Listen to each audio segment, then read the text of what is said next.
کیا ہم دیکھو اردو زبان میں ہم نے کیا کرنا ہے کہ آگے پیچھے کو دیکھنا ہے، وہاں تب آپ کو معلوم پڑ جائے گا کہ یہ مطلب کیا ہے. کیا ہم کا معنی کیا ہوتا ہے؟ یا اللہ تعالیٰ، جیسے میں انگلی دکھا کے بتا رہا ہوں، دیکھو ہم کا معنی کیا ہوتا ہے؟ اللہ تعالیٰ. کیا ہم اللہ تعالیٰ تم سے اس نصیحت نامہ کو یعنی قرآن کو اس بات پر ہٹا لیں گے کہ اس کو نکال لیں گے کہ تم حد ہدایت سے گزرنے والے ہو، حد انسانی سے گزرنے والے ہو تم لوگ. اگر تم کہنے پر نہ آئیں گے تو کیا اس قرآن کو اللہ تعالیٰ ہٹا لیں گے؟ نہیں.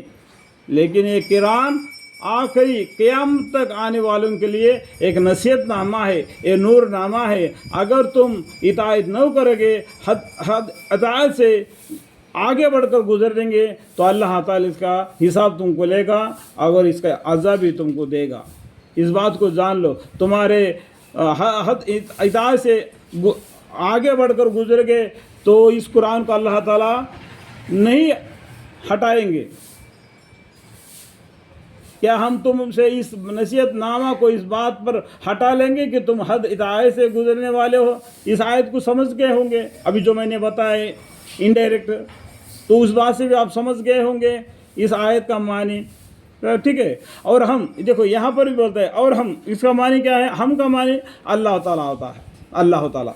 اور ہم یعنی اللہ تعالیٰ پہلے لوگوں میں بہت سے نبی بھیجتے رہے. اللہ تعالیٰ پہلے امتوں میں یعنی پہلے اس سے پہلے جو گزرے ہیں امتیں، جو کتابیں میں حدیث میں آتا ہے کہ 1,24,000 پیغمبریں دنیا میں گزرے، تو اس میں ہر ایک ڈرانے والا پیغمبر ضرور آیا. ہر کتاب، ہر روشن کتاب آئے، صحفے آئے، اور چندے کتابوں میں چندے پیغمبروں کے بارے میں اس قرآن میں ہم کو اللہ تعالیٰ علم دیا.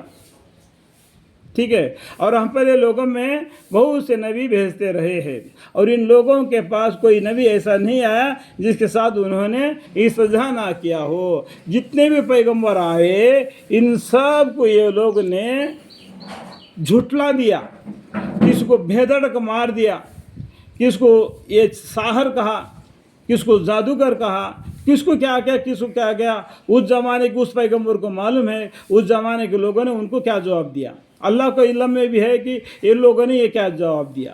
یہ آخری پیغمبر محمد صلی اللہ علیہ وسلم، اس کے بعد کوئی پیغمبر نہیں آئیں گے. اگر اس کے بعد یہ کوئی کہے کہ میں پیغمبر ہوں تو اس کو سیکرٹری کے جانا، یعنی اس کو مینٹل ڈاکٹر کے پاس جانا چاہیے. اس کو مینٹل ڈاکٹر کے پاس جا کے اس کو اپنا دماغ کو صحیح کر لینا چاہیے. کیونکہ قرآن میں اللہ تعالیٰ بتایا کہ آخری پیغمبر ہے، اس کے بعد میں کوئی پیغمبر نہیں آئیں گے. لیکن قیامت کے پہلے عیسیٰ علیہ السلام آئیں گے، لیکن وہ پیغمبر کے درجے میں نہیں آئیں گے. ایک قیامت کا نشانی بن کر آئیں گے. ان کا زمانہ تو گزر گیا. ان کا زمانہ گزرنے کے بعد میں 500 سال کے بعد میں ہمارے محمد مصطفیٰ صلی اللہ علیہ وسلم آئے. اس 500 سال کو کیا بولتے ہیں؟ یہ کو فطرت کا زمانہ بولتے ہیں. عیسیٰ علیہ السلام اور محمد مصطفیٰ صلی اللہ علیہ وسلم کے بیچ میں جو گزرا ہوا زمانہ 500 برس کا ہے، اس کو کیا فطرت کا زمانہ بولتے ہیں. اس کے بعد میں ہمارے پیغمبر آ گئے، پھر انہوں نے اللہ سے دنیا سے پردہ لے لیا، اور قیامت کے نشانی بن کے عیسیٰ علیہ السلام آئیں گے اور اس دنیا کو پورے کو سدھار دیں گے، اور وہ پھر دوبارہ دنیا سے پردہ لیں گے. یہ دنیا پھر دوبارہ الٹا بڑی بے حرکتی کرے گی، تو اللہ تعالیٰ قیامت کو دفتن کر دیں گے، معاملہ ختم ہو جائے گا. اور بھی بہت سے باتیں ہیں، ہم آگے اس سے پہلے بھی آپ کو بولتے آگے، بار بار اس کو بولنے کی ضرورت نہیں، آپ خود سمجھ سکیں گے.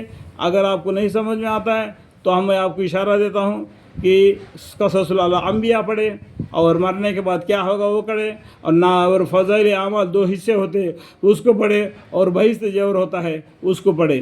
دیگر کتابوں سے بھی قرآن کا ہم معنی کو کچھ سمجھ سکتے ہیں. اور اگر آپ ان سے پوچھیں کہ آسمان اور زمین کس نے پیدا کیا، تو ضرور یہی کہیں گے کہ ان کو زبردست جاننے والا کون ہے؟ خدا ہے.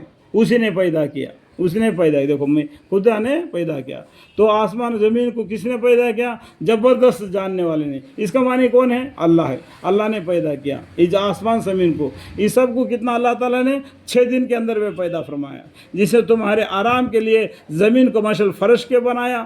دیکھو تم جنت سے نکل کر زمین پر آ گئے تو تم کا معنی کیا بول رہا ہوں؟ میں آدم علیہ السلام کا نام لے رہا ہوں، آدم علیہ السلام اور دادی ماں حوا سی، اور وہ لوگ دنیا میں آ گئے، ان کو جینے کے لیے یہ زمین کو ایک مشل فرش کے بنا دیا تاکہ اس میں آرام سے اپنے زندگی بسر کرے. لیکن دن اس کے اندر بھی کوئی پہاڑا ہے، کوئی اونچے کا زمین ہے، الگ الگ ہے کہ آپ دنیا میں چلے پھریں گے تو آپ میزورم جائیں گے یا اروناچل پردیش جائیں گے یا آسام جائیں گے، وہاں کا موسم کچھ الگ ہوگا، اور پنجاب اور ہریانہ جائیں گے وہاں کا موسم اور کچھ الگ ہوگا، اور دلی اور یو پی اور الگ حصوں میں جائیں گے وہاں کا موسم الگ ہو جائے گا، یہاں یہ ساؤتھ میں جائیں گے یہاں کا موسم الگ ہو جائے گا. یہ ایک دنیا میں چل پھریں گے تو ہم کو معلوم پڑ جائے گا اللہ کی قدرت کی خدائی کیا ہے، جسے تمہارے آرام کے لیے زمین کو مثل فرش کے بنایا کہ اس میں آرام کرتے رہو، اور اس میں اس نے تمہارے لیے راستے بنائے. دیکھو زمین کے اندر اللہ تعالیٰ نے راستے بنائے تاکہ تم منزل مقصود تک پہنچ سکو. تو اللہ تعالیٰ نے تم کو آسانی سے اپنی جگہ کو پہنچنے کے لیے، جو منزل مقصد پہنچنے کے لیے راستے بنا دیے کہ ہمارے پڑوسی اور دوست قریب دار کہاں ہے ان کو جانے کے. دیکھے آج تو ٹرین ہے، ہوائی جہاز ہے، اور جو بھی ہو آج کو ہم کو چلنے کا ضرورت نہیں. لیکن ہم پیچھے کے زمانے کو مڑ کر دیکھیں گے، ہمارے دادا پردادا ان کے آگے والے زمانے کو دیکھیں گے، وہ لوگ پیدل چلتے تھے. سمجھ میں آیا نا؟ یہ قرآن کب نازل ہوگا؟ کہ 1400 سال پہلے نازل ہوگا. تو اس سے بولو کہ اس زمانہ کیسا تھا. تو زمین پر چل پھرنے کے لیے اللہ تعالیٰ نے راستے بنا دیے تاکہ تم منزل مقصد تک پہنچ سکو. اللہ کا لاکھ لاکھ شکر ہے. الحمدللہ رب العالمین.